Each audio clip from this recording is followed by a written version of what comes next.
I started losing my voice. Every time I play sports, every time I did something, I would come back to the weekend without any voice whatsoever. So they started trying to help me to figure it out what the issue was. I went to a doctor who referred me to a speech therapist. I loved her dearly, worked with me for 2 years. And although I got better at times, basically after 2 years of treatment, Cecilia, who was the therapist, she said, I love working with you and I know I cannot help you. And so I recommend that you go the holistic way to try to heal yourself. And I recommend you start with yoga. And soon after I started that holistic path of healing, I realized my throat chakra was an issue, that there were emotions and feelings and expressions that were being tempered, not listened to, not attended to. And so I had to go the opposite way to find out what are the things that need to be expressed, what are the things that need to be done. As I went on and I got better and I understood that there was a big message, a big mission, a big thing that I needed to communicate, I started free myself from that which held me back, and I started wanting to share that. Hey everyone, it's Sophia from Sacred You. Thank you so much for being here. A quick message before we dive into today's conversation. You may have been watching the podcast videos but have not had a chance to hit that subscribe button. So if you have ever gained value from our videos, from our conversations, it would mean so much to us if you would hit that subscribe button below right now, or even just give us a like. And what that means is not only does it allow us to grow our subscriber base, but it allows us to bring in more important guests for you to listen to. And you will be one of the first ones to be notified. So please hit that subscribe button and let's get started on today's conversation.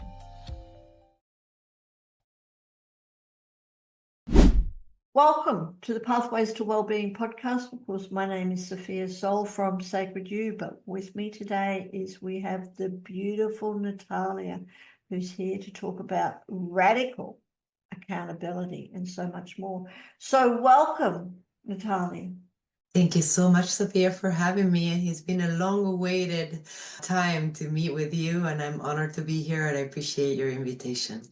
Thank you. We are honored to have you with us for our podcast conversation. And I'm really excited to get to know you and to get to know a little bit more about radical accountability. So let's get into it and tell us, Natalia, well, first of all, tell us about your beautiful self and how did you get into working with holistic practitioners and helping them to become more accountable. Tell us all about that. Yes, I tell you a little bit about me, Sophia. I was born and raised in Argentina. My parents were both immigrants and hardworking beings. They owned a pharmacy. And at the age of maybe 15 years old, as I was playing sports, I noticed my voice was cracky. And then basically I started losing my voice. Every time I play sports, every time I did something, I would come back to the weekend without any voice whatsoever. So they started trying to help me to figure it out what the issue was. And they sent me the typical medicine way. I went to a doctor who referred me to a speech therapist. I loved her dearly, worked with me for 2 years. She would do massage, she would do toning, she would work with me, hold me accountable to not scream and not do this and not do that. And although I got better at times, basically after 2 years of treatment, Cecilia, who was the therapist, she said, I love working with you and I know I cannot help you. And so I recommend that you go the holistic way to try to heal yourself. And I recommend you start with yoga. And so I started the path of yoga prior to moving to the United States. I dabbled with yoga, hatha yoga, the basic kind of yoga that everybody sees and is familiar with. And then I moved to the United States to study here abroad.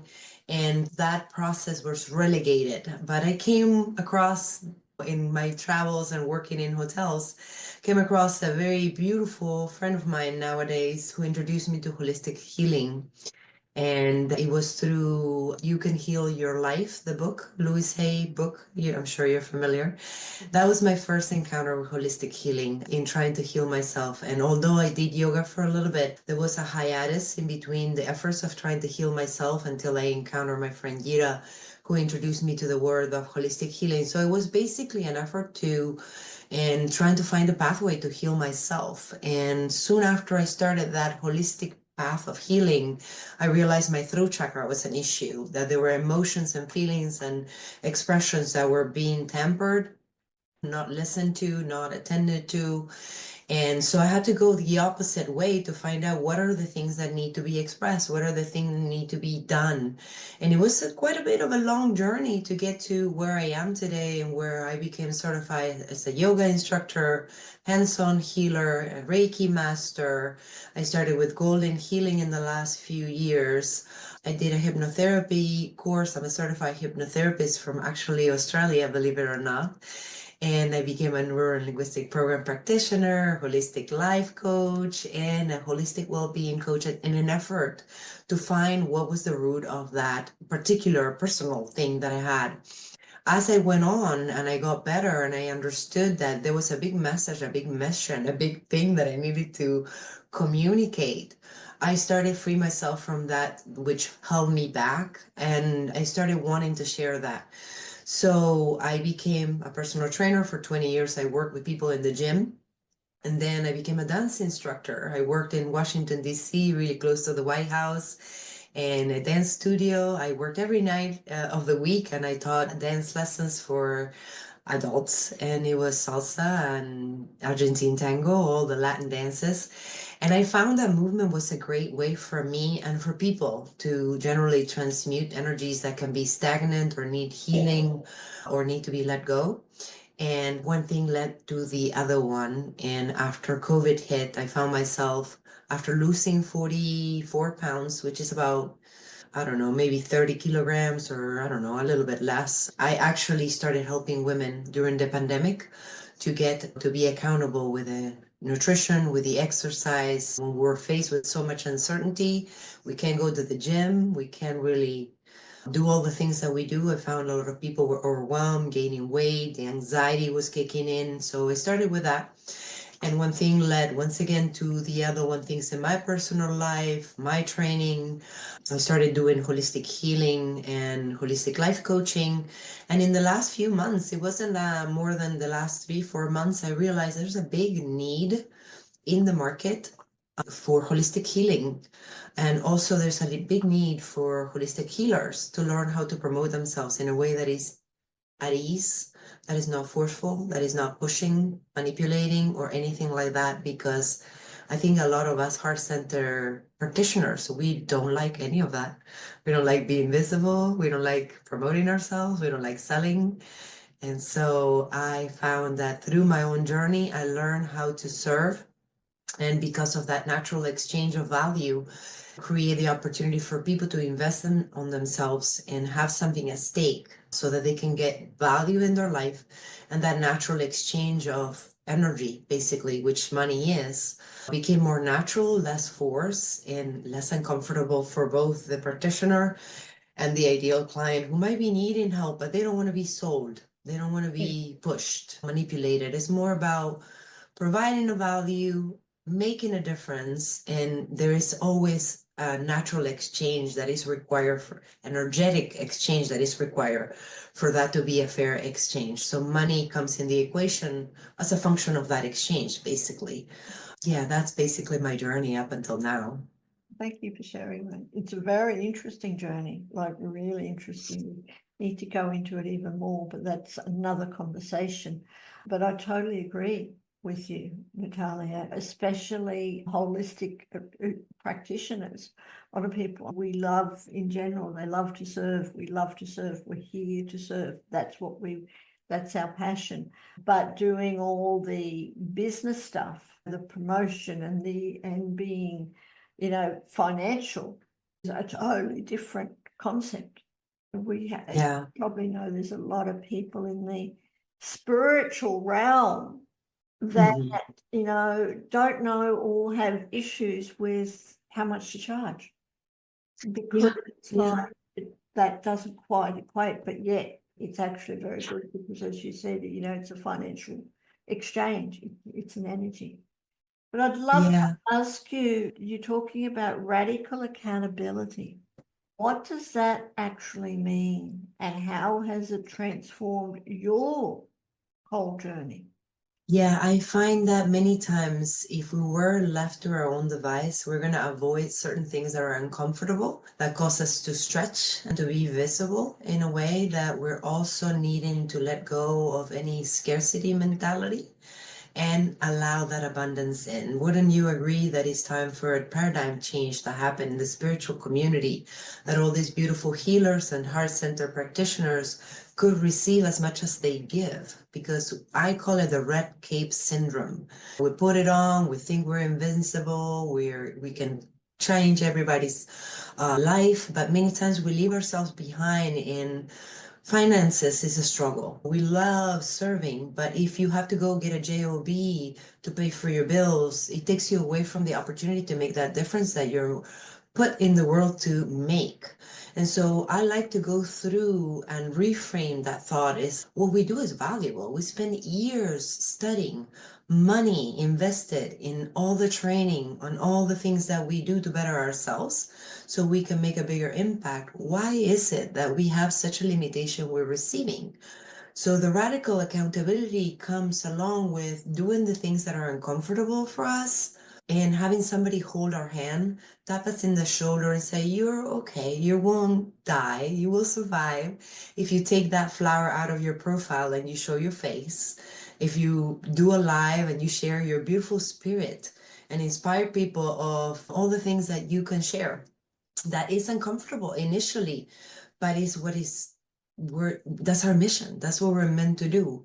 It's scary, it's uncomfortable, it's a stretch, it's not something that we're naturally inclined to do, but when we do, what it makes available is bigger transformation in the world, is the access to find our own peace, is the access for other people to be empowered, and is that paradigm shift that we're meant to experience abundance, and we're the only ones holding ourselves back because it seems less holy to receive money in exchange for our services. And truly, if we think about what would it happen if you weren't able to provide that service because you're struggling and your personal life is in shambles, what would it look like if you had enough coming in that you didn't need a job, that you didn't need to be stressed? What would it make available in the world? And so that paradigm shift is what I'm committed to serve people around, to let go of that limited belief that charging is not holy, that we shouldn't charge too much. Because truly, when people invest in themselves and they have something at stake that they pay for that costs money and effort and sweat and tears, it's when we have that hook in place, when we're accountable to produce that value that equals the investment, we don't many times receive that benefit. If something is free, people don't appreciate it. Many Yeah, times I have free sessions, people don't show up. It's frustrating, right? Like it's like it's we don't everywhere. appreciate. I totally, Yeah. yeah. I mean, it's a big thing. We want to help people. And a lot of that is by offering free things. Yet people don't value it and they don't show up. And they don't value your time. And or Mhm. I also think it's also, do we value our time when we want to give away something for free when no one's going Yeah. to show up? It could be a double-edged sword. Sophia and one of the people that I'm working with in a coaching capacity was asking, are you able and willing to allow money in? Are you willing to charge for your services, or are you here so committed to make a difference? You struggle. You will not be willing to receive the money. It's a difference, you know. But I find that in order for us to have balance, in order for us to be taken care of, for us to make a bigger impact, that exchange is required and it's been looked upon and frowned upon many years. But if we really turn around the situation, if I think I'm worthy and I'm going to invest in myself, I also need to make sure that I get a return on the investment that I make. And that investment, it becomes the hook, it becomes what I'm accountable for. And if it's free, it's not there. Many times it's not appreciated. Totally agree with you. Because of that, just that thing people complain as a generalization, because we experienced it a lot in Sacred You when we have events. People complain about having to pay, especially in, again, the spiritual realm, because people tend to think that a lot of spiritual events, opportunities, services should be free because it's spiritual, but they don't value it and they don't show up. Isn't that a dichotomy? It's such a dichotomy. I would say, yeah, it's time to upgrade that conversation. Yeah, and it's finding that balance that no, we do have to, there is a charge because it's energy. It's an exchange. When we really come into whatever we're offering, whatever it is, whether it's an event or a service, if we have the perception, our own belief, that it is just an exchange of energy. I'm putting in this energy to offer whatever. And as the recipient, you're putting in the financial energy as the exchange of that. Yeah, it's much more empowering. I think that if spiritual community would understand that part of being empowered is receiving that blessing that comes in, like who is there that can put together an event and do all the work that is required without having at least the minimum expenses covered? It's like almost an entitlement that we have, that we should get it for free. So who is there to do the work that needs to be done? Who can spend their precious time putting together something like that, right? Exactly. And we all have to live, we all have to survive. And everyone who's offering this usually has a business to run, and that involves financial costs. There has to be that balance and stuff. I think it has to do with that energetic exchange that you say. As soon as I became a healer, I was told never to give my services for free. And it's not that you have to charge with money, but it needs to be a natural exchange of some sort, energetic exchange. Yeah. I understand that from the healing world and realm as well, that is required. So it's looking at what makes you unworthy of receiving and what kind of limitation is there attached with money, anticipating those things, reframing those, letting go of the limited beliefs, and understand that just as you want to make a difference, people many times want to retribute that which made a difference with them. And the exchange in money or any goods or anything energetically that you can provide is going to make that healing and that service much more powerful for both. Totally. Thank you so much for sharing that. Really My good. pleasure. Because it's such a big topic, especially with holistic practitioners or spiritual practitioners, that it really is a finding that balance.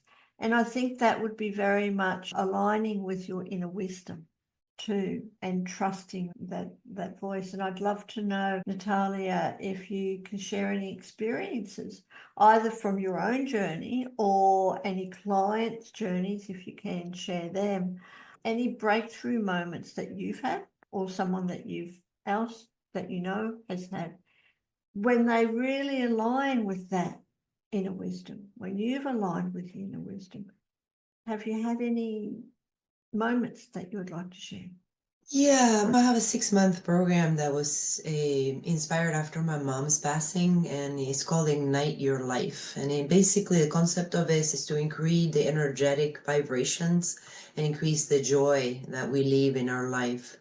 And so basically, the concept is really to align with the authentic self, because when we are in our authentic self, we live from a place of faith versus fear. And so basically, I teach for women to, number one, identify when they're in a place of fear. Number two, call themselves out with compassion, not making themselves wrong or beating themselves up. And what to do to increase the joy levels in 5 to 15 minutes to come back to the authentic self. Because that is self-expression, that compassion, that gracefulness comes from the authentic self. And many times when we go into that conditioned self, that fear mode, we start making ourselves wrong, beating ourselves up. So I basically teach that concept of getting out of the conditioned self into the authentic self so that you can be the fullest expression, the most graceful and compassionate being that you can be.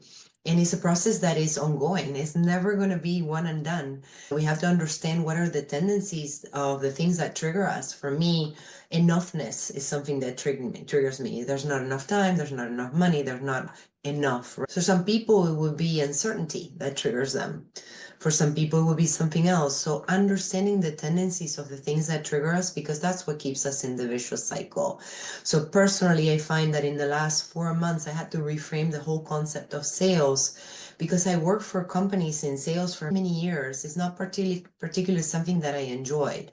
But I am committed to see more transformation in the world. I'm committed to empower holistic practitioners.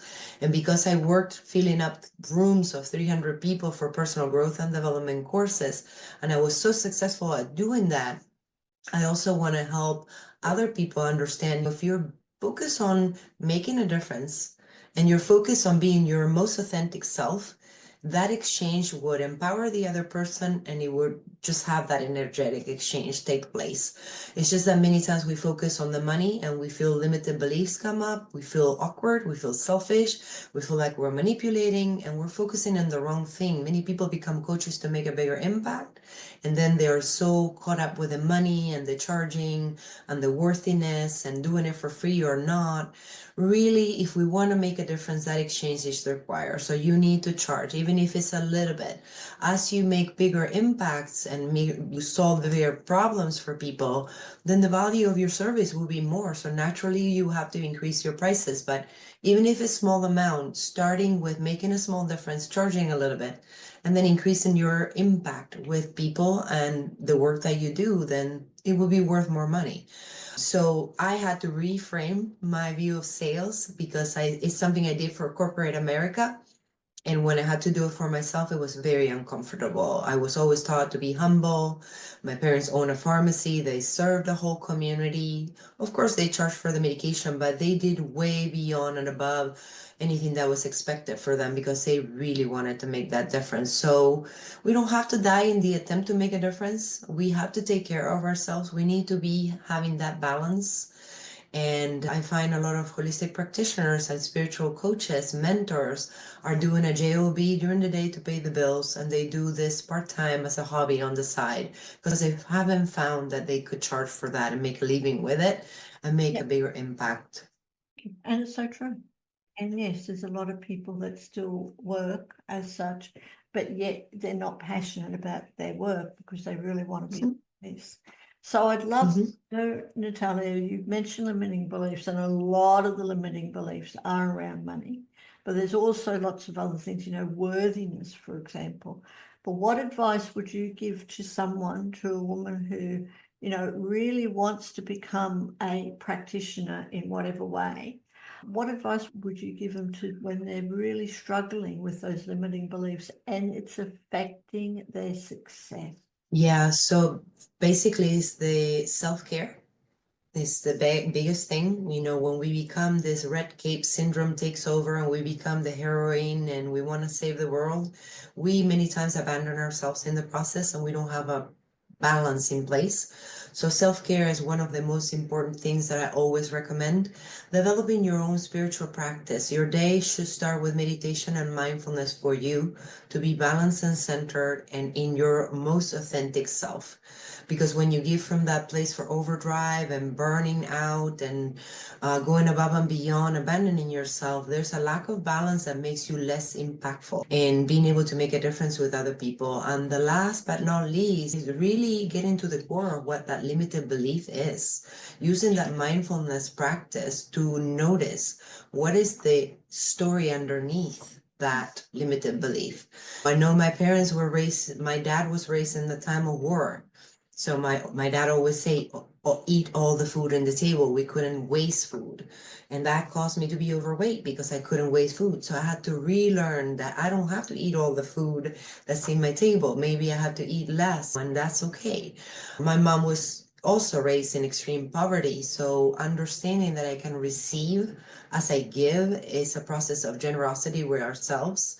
And I think it's a mindset shift that a lot of holistic practitioners will have to navigate if they want to make a bigger impact. I think we're on the brink of humanity going into another level of awareness and consciousness. And us as holistic practitioners stepping up to understand that energetic balance is crucial and taking care of ourselves is crucial, and also shedding those limited beliefs, transforming them, letting go, and stepping in the most authentic self. If we think about it, all we want to do is make a bigger impact.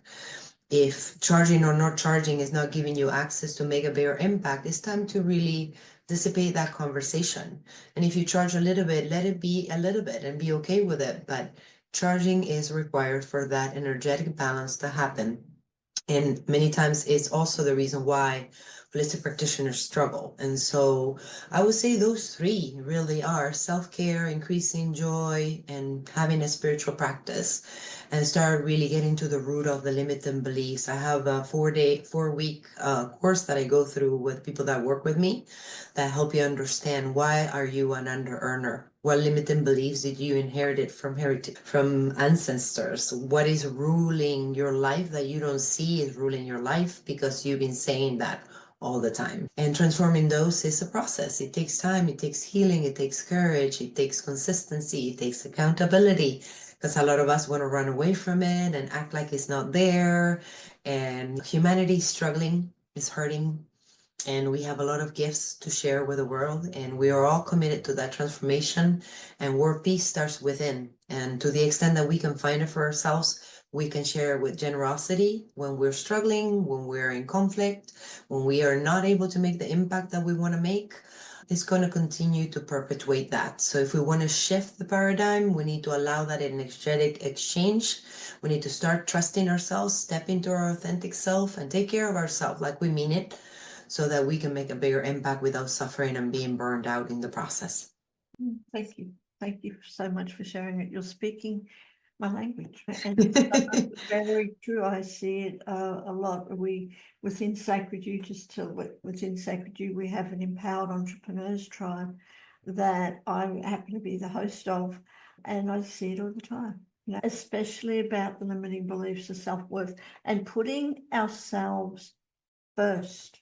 It is Yes. such a challenge and such a fine line for entrepreneurs, especially women, and even more so if they have a family. Finding time, making that time. We've all got the time. We've all got the same amount of time, but making that time a priority for ourselves above everything else, above your business, above your family, in doing that. But thank you for sharing that, because it's so beneficial. And when we do that, then magic can happen. Magic can happen. Yeah, it aligns us. It aligns us with our true self, with our mission, with our passion, with our legacy that we're meant to leave behind. We cannot do it from burnout and overextending ourselves and suffering and being in shambles financially. We can do it from an empowered place, and we can also give access to other people to become empowered in that process. So yeah, I agree. Thank you. And I'd love to know, Natalia, would you be able to share some steps, some practical steps that holistic practitioners can use to create, consistent sales, to allow that money to come in? Do you have practical steps or a strategy that we can follow? Yeah, number one is soliciting. Basically, it's very uncomfortable for us holistic practitioners, but once again, it's that transformation and reframing of the belief. If we want to see transformation in the world, if we want to provide something that makes a difference, a lot of people in the noise are not going to pay attention. But if you reach out and extend the hand to somebody else, you want to make a difference, you want to provide value, many times you'll find that a lot of people are suffering in quiet mode, and they're not acting that even for themselves. Not to say there's the social media world where there's an illusion of reality that is not truly what people are experiencing. So reaching out to people is a good way to start noticing, to the extent that people are needing support right now, and understand that you're worthy of receiving that monetary exchange, that energetic exchange, because you truly have a gift. If you are here listening, you're probably being called here, and there's no coincidence you're hearing all the messages that are coming through, because in a way, I feel like I'm voicing things that need to be said, and a lot of people feel uncomfortable saying. We're meant to receive abundance. It's time that we transform that conversation. So reaching out to people with wanting to make a difference versus trying to sell is actually access to selling, because when they need help and you offer your services, that's going to be a natural offer. And then producing material that is valuable, not fluff. Really making sure that you provide something that's valuable, that even if it's a short little thing, it's going to make a difference for people. I'm giving you actual tips that will make a difference. And the other thing is that we were talking about, I like this analogy, this triangle. If you were to think of this triangle as body, mind, and soul. Usually when I find the women that are working with me, they're in this place where they're at the least important place in their life, and their kids, their family, their jobs, their whatever else is becoming more important. So this process of turning the triangle around is also going to be key. And I would say it precedes seeking other people for support and or help or producing value or whatever the case might be, is bringing that triangle to have you face the top, because self-care is not selfish, it's required to make an impact. And it's time we let go of that red cape syndrome and limited belief that I'm here to save the world if I cannot save myself.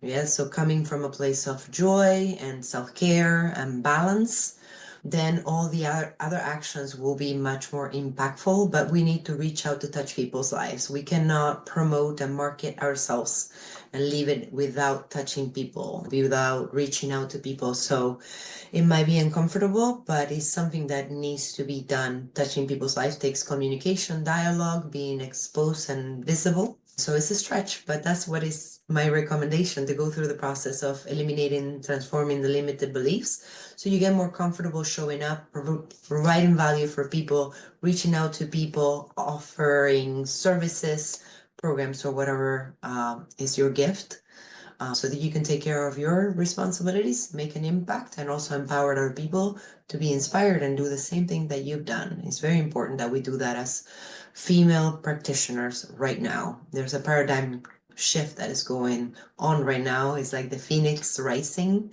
and female leadership is going to be required in that process. So let's not delay it. Let's step in that leadership, and that encompasses all the things that we've been talking about: self-care, empowering other people, and making sure that we have the balance and the joy and all the things that we need for ourselves. Again, thank you.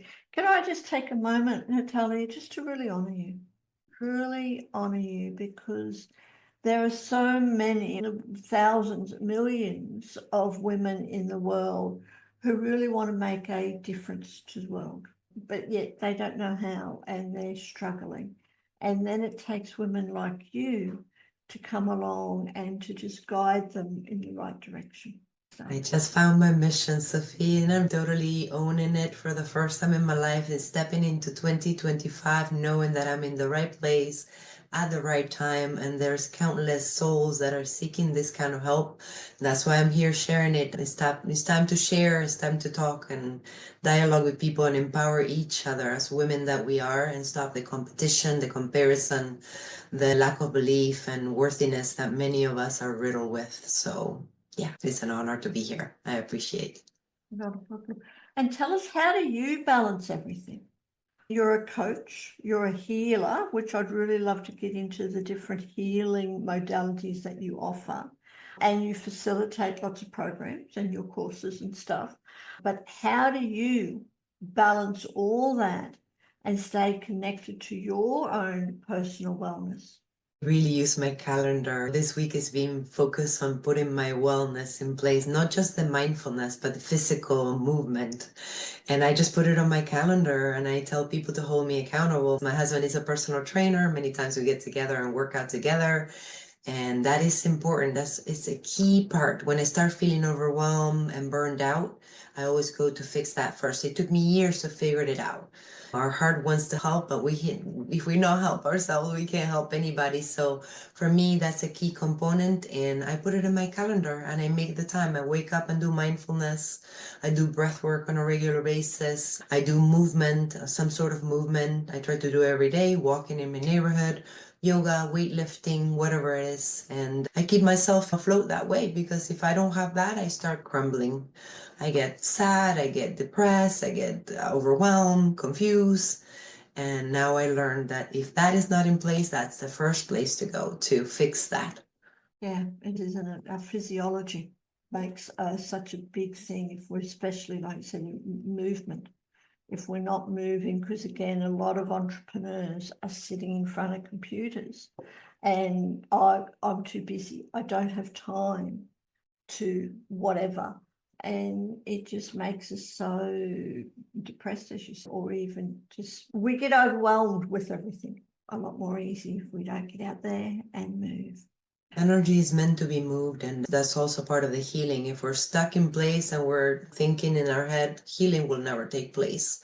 We have to move in order for healing to take place. So it's required. Emotion is energy. Emotion, so energy is Yes, ma'am. You me know too, but it. tell us a little bit about, thank you, tell us a little bit about your other modalities that you offer and how that helps. Yeah, so well-being coaching is something that is self-care and I'm putting that balance. Holistic life coaching is really letting go of the limitations and the beliefs and the lack of worthiness. And sometimes people feel like an imposter. They don't think that they have what it takes, the imposter syndrome. That's very common. And so I use a combination of breath work, hypnotherapy, movement. I include nutrition as well because it's part of how we feel during the day, the energy levels that we have.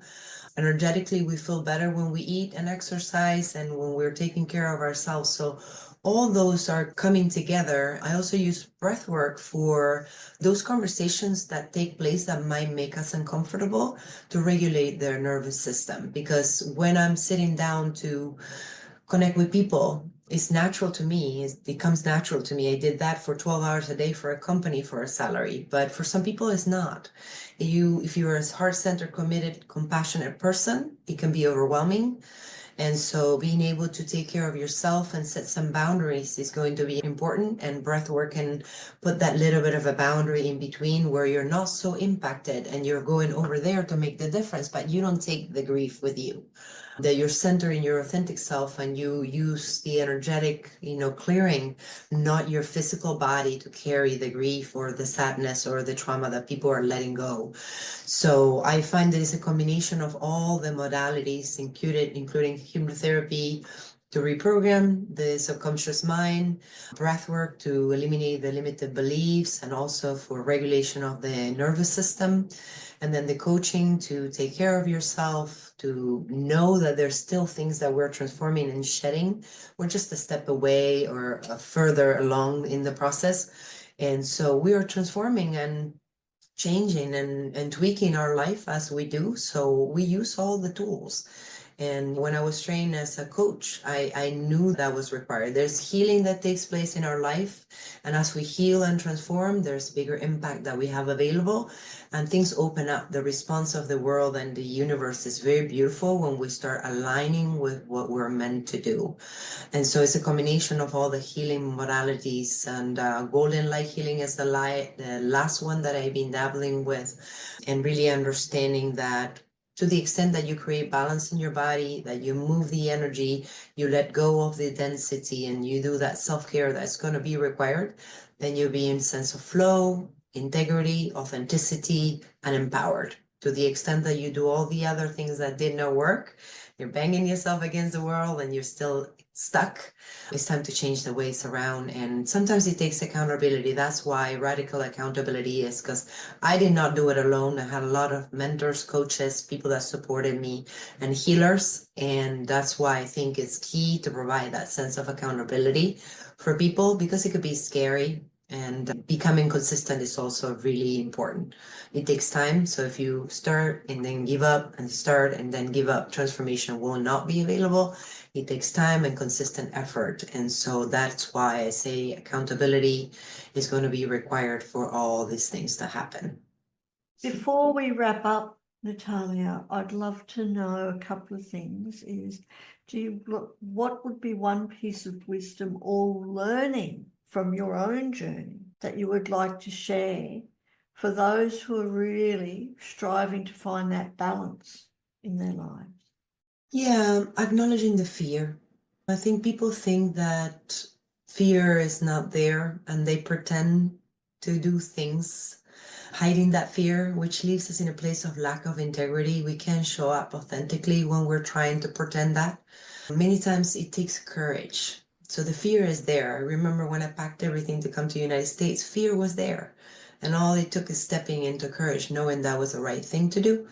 So when you step into that courage, there's going to be uncomfortable things, and there's going to be scary things, but the value will be on the other side. And you don't know until you do the action what's available. So it's trusting yourself ultimately and having the courage to step into the activities of whatever it's going to take for you to grow your business, grow your practice, make the impact, touch people's lives with courage, knowing that the fear is there and it will never go away, trusting that whatever you do is going to make available a transformation.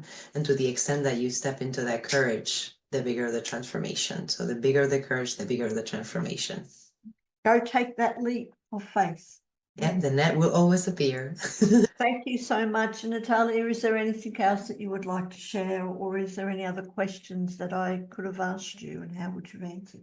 No, I want to make available. I have an opportunity to connect with me. I have a group where I offer free trainings. I also have a low ticket offer where I offer 3 sessions that are breath work, and then a strategy call, and then creating a plan that could be a standalone something if you feel like you're stuck and you need something to shake that up and notice what is going on and or move forward. I extend that offer for you. But if you want to connect with me, feel free to DM me and I'll be happy to send the group where I offer free trainings. And I'm here for humanity. And for you, if you feel called to connect with me, I extend the invitation. We will indeed. So for everyone who is listening or watching our podcast today, do click on those links below and reach out to Natalia. You are a beautiful person, Natalia, and you are radiating, vibrating what you're talking about. So you can see that you are putting all this into practice and you're living proof of what can happen when we just have that balance in our lives, look after ourselves first, and then help others. And being accountable to ourselves, accountable to other people, it makes such a difference. Just want to acknowledge that again for you, because that's what we do in our Empowered Entrepreneurs, is to be accountable for each other.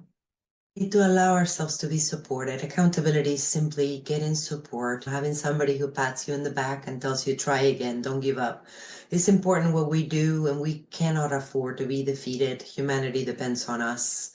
And world peace is something that I strive for, and it's something that guides my life every day. So we have to find it within, and that's what's going to be required. If you get support, if you have somebody who's there with you, going through the journey is going to be much easier and much more impactful for you and everybody else you can touch. Thank you so much for coming on the Pathways to Wellbeing, Natalia. I have really enjoyed our conversation, and I would really like for you to come back. Anytime, Sophia. I appreciate your time and thank you so much. And I look forward to sharing this with my communities. Have a wonderful rest of your day. You too. What a wonderful conversation with Natalia, who showed us how important that we maintain a balance, putting ourselves first in all our situations, and also remaining accountable to ourselves and to others. And if you're feeling called to dive deeper into this work of aligning ourselves, do connect with Natalia by clicking on the links below. If today's episode spoke to your soul, please share it with someone else who needs to hear it. And remember to subscribe to our channel so you don't miss more incredible episodes and conversations. Don't forget, you can explore more resources for personal growth and community at www.sacredu, that's the letter U, .love. Thank you for tuning in to the Pathways to Wellbeing. Until next time, be kind to yourself, honor your own journey, and keep walking your path with purpose and joy. We'll see you soon.